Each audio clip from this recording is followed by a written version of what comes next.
Hey guys, what's happening? Thanks for tuning in and watching, coming back. I appreciate it. Hope your day's going really well. And in this video, I'm going to do an exposure blend in Luminar. I did a vlog from Wales, which I'll put up there. And in that vlog, I had a photo that I shared, and I was talking about it in the field where I was shooting this tree on a lake, and I did a long exposure so that I could get really smooth lake water. However, it was a windy and kind of blustery day, and the tree's shaking all over the place. It's a mess. And so the bottom of the photo looks great to me, which is really smooth lake water instead of the choppy water that I actually saw. But the top of the photo didn't work, so I took a different photo with the top, stuck them together, and made the final one. So let's get into it, and I'll show you how I did that. This is the original long exposure, so it's like, I can't remember, 90 seconds or something. Very smooth lake water, but as you can see, the tree is just a total mess. So I took, by the way, that was with a 10-stop filter, which is how I was able to get a 90-second exposure. It was a cloudy day, but really breezy and all that. So the tree moved, but fortunately the bottom of the trunk was solid enough to stay still, and the lake water is really smooth and lovely, which I like that look a lot. But then I took the 10-stop filter off and took another photo, and that's this one. And that was because I wanted to freeze the tree so that it was crisp and not blurry like in the first one. And then all I did is I took the top of that photo and stuck it on top of the bottom of the other photo, and then I did some edits and I came up with that. So let me show you how I did that. Let me pop over here. I'm in the Luminar Flex. You can do this kind of stuff in any product that has layers. So On1, Photoshop, whatever it is that you like to use, you can do this, because all you're doing, you're just taking advantage of the layers and you're just masking in a new top in this case. So speaking of that, the way I like to do it is I want my base layer, which is this one, to be the one that has the bottom of the photo if I'm blending a top and a bottom. It's just the way I like to do it. You could do it the other way if you wanted to, but I just like it this way. So I wanted that smooth lake water on the bottom, and then I go over to my layers panel to say add a new image layer, and I get this one, which is that second photo, and now it lays on top. And so you can see there the water's fairly choppy. And while there's nothing wrong with choppy water, it's just not a look that I like that much. I would much rather have my lake water look like that. It's just an artistic, I don't know if it's an artistic, but it's just a preference of mine to have smooth running water, or at least the appearance of smooth running water, which is what the long exposure did for me. So anyway, I like the top of this photo because the tree is still, and I can put them together. So how do you do it? Well, you're just taking advantage of the layers capability in Luminar. I'm in Luminar Flex. You can do this in any of the Luminars because they all have layers. You can do it in On1, which has layers. There's lots of products that have layers. It doesn't have to be Luminar, in other words. But here's the way I like to blend it. I go over here to get my the little brush icon, which opens up your masking choices. One click on that, and I'm going to choose Gradient Mask. The reason I'm choosing Gradient is because a gradient lets you drop something in that's basically a straight line. And in this case, I'm okay with the horizon basically above that distant lake level over here. I'm okay with that and up. It's just that and below that I don't really like. So I'm going to drop a gradient. You just click and drag. So one click, and you can see I've just dragged that in there. And I'm going to do something like this. If you notice, there's a little boat over there. And that was not in the long exposure because it would not have been frozen in motion. It would have been blurred out because of the motion. So I feel like I've got a pretty good blend there. I'm going to say done, and that's really it. I just stuck one photo on top of the other. Let me show you the before. Bottom, really smooth, sky's a mess, and now I've put in a new sky with a tree that's crisp and still, or at least still enough, and I've got a blended exposure. Now, here's the thing. When you do things like this, the light levels are never going to be exactly the same, and so you've got to really manage that. Try your best to manage it in the field. In other words, I took a photo for the top, that tree, that was still, but I took it bright enough that it would be kind of close in exposure value or brightness level or luminosity to the bottom, because I already knew the bottom was pretty bright because it was a long exposure. So in other words, if you get a really dark one and you're trying to brighten that and then make it match, it's going to be very difficult to do. It's also going to be difficult to blend because that gradient zone where the two come together, you may end up with a dark line, and so just try to get it done better in the field, right? Now, I wanted to blend those two here in Luminar Flex, but I've actually got a different instance of Luminar Flex running with my original photo saved as a Luminar file. I wanted to show you the blend there, but I wanted to keep the originals here going and do the rest here because I've already got all the filters and stuff done. And frankly, I didn't want to go redo all the filters because I'm too lazy. So one more time, there's the initial base layer, long exposure on the bottom, and there's the blended one with the top of that second photo. The next step is really to start blending them together in terms of getting the light to balance and make it look like it goes together. So this is where you start using filters or presets or whatever it might be that you think is going to help you sort of balance out the light, and all you're trying to do is sell it, right? You're trying to make it look like the top half and the bottom half belong together. And, you know, they belong together. It's the same place, same photo, but you know what I mean? Like photographically, you're trying to make it look like it's one image. Now, I'm of the opinion when I do blended exposures or composites and things like that, that if I can remember to, I generally share or disclose that I blended exposures, but that's just a personal preference. You know, photographers would look at this and say, hey, wow, really long exposure in the water, looks good, but he got the top crisp. And they might say, okay, probably a blended exposure, but regular consumers are probably going to look at it and say, ooh, that's pretty, or whatever, right? So I often disclose, but whatever, it doesn't matter. So first thing I did, develop filter, right? A little bit of contrast, took down some highlights, added some shadows. And as much as I love my colors, and if you've watched any of my videos, you know I love color, but I've developed more and more of a taste for black and white. I've done some black and white videos, and I'm going to keep exploring kind of that monochrome aspect of photography because I really do like it. I love color, and I really like monochromes. How about that?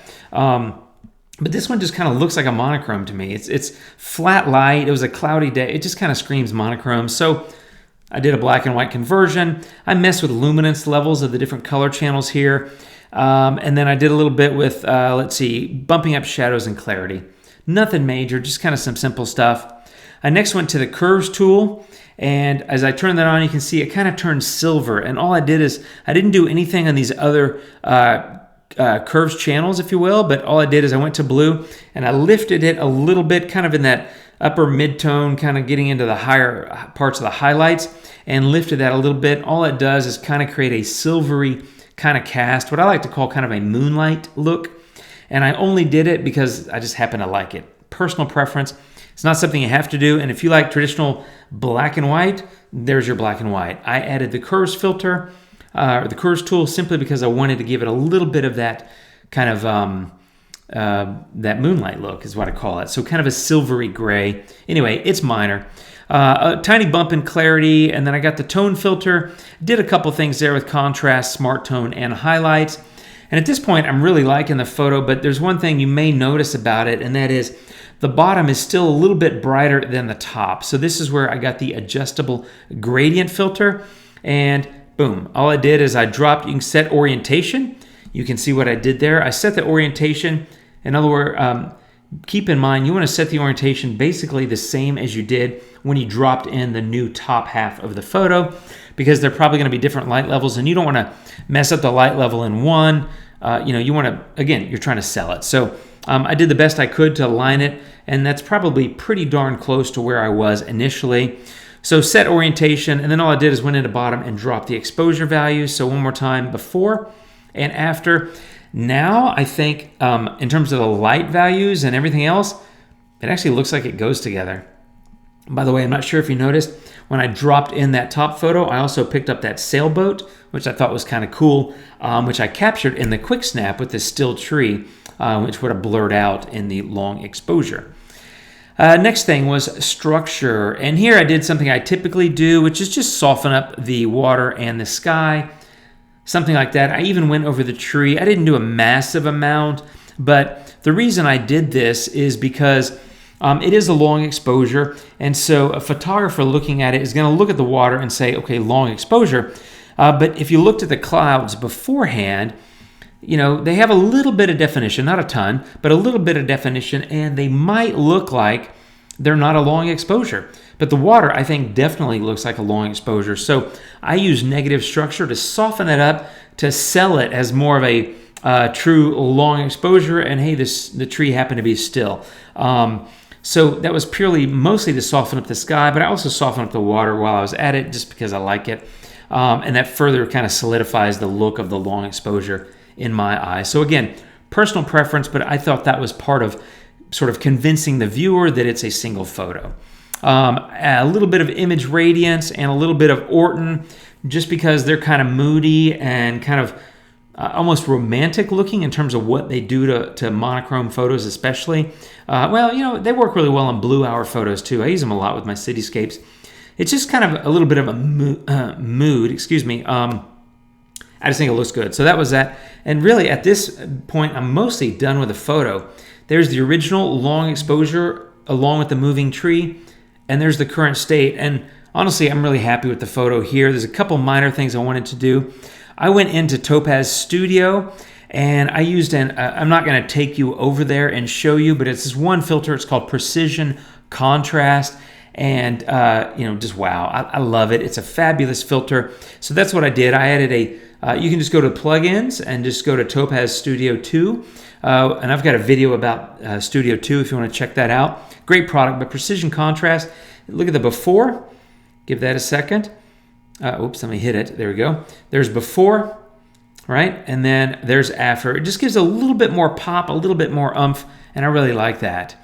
However, part of adding that is that it makes it a little bit darker. So I came back with Smart Tone to lift that and then took down highlights. All I'm doing, my friends, is what I talk about all the time, which is that delicate dance of just trying to land on what captures my eye. This is purely led by my eye and how I'm feeling. It has nothing to do with science or math. There's nothing technical about this. This is purely visual and artistic, and Jim just kind of saying, I kind of like that, but I want to tweak that, and I kind of like this, and I want to tweak that. It's me bouncing around, basically being indecisive, to be honest, and just trying to land on what do I really like. And in fact, the photo that I showed in that vlog, I've actually changed it slightly. You may not notice, but I've actually made changes to it and done things a little bit differently than I did in in the photo that I showed you in that vlog. So it's a little bit different now, but anyway. That's that. And then the last thing is just an erased image layer. And that's because down here there's a couple little rocks sticking up out of the water that they were just visually a little bit distracting. So I just grabbed the eraser tool and went in there and took them out, and now they're gone. And so, you know, if I turn that off again, my eye was a little bit drawn, especially that bigger one there sticking out. It kind of pulls my eye away, and I want my eye to stay kind of on that left-hand thirds where the tree is, because I kind of go like that. My head kind of wants to turn with that tree, and then I kind of want to look that way, but that was kind of pulling my eye away from it. And so I try to think about those things, A, when I'm taking the photo, you know, which is basically composition, but B, when I'm editing the photo, I try to think, you know, how is my eye drawn, and how will my viewer's eye be drawn in the scene? And that was catching my eye and disrupting my enjoyment of the photo, to be honest. So there's probably other things I would or could do and probably will do at some point in the future, but not in this video. So I mostly wanted to show you how I took 2 exposures, that long exposure for the beautiful soft water, and then added a quick snap for the top half of the photo, and how I blended them together in Luminar and built a single composite blended exposure, kind of blending time, if you will. A quick snap on the top and a really long exposure on the bottom, blended together to make a single composite photo that I think is sort of dramatic and moody, but I think beautiful. It works well for me. That was how I did it, my friends. Thanks for watching. I really appreciate it. I'll be back soon with more videos on all these different products I'm talking about. And while I'm done with my vlogs from Wales, I definitely have a lot of photos from Wales. I'll probably be doing some editing videos around those. So stay tuned, and please like, share, subscribe, and leave a comment. Let me know what you think about this kind of stuff, and I'll see you soon, my friends. Thanks for watching. Have a wonderful day. Take care, and adios.